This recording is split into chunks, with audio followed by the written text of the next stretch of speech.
Welcome to Guide Guru. We hope this video helps. You start by confirming power. Plug the iPhone into a known good charger and wait 15 minutes so the battery can recover. While charging, inspect the Lightning or USB-C port for lint.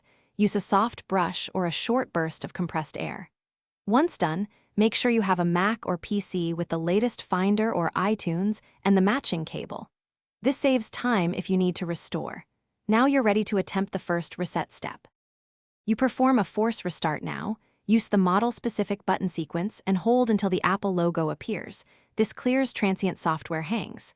If the phone remains on an Apple logo or a black screen, connect it to your computer and open Finder or iTunes so the device can be detected. Once detected, choose recovery mode when prompted.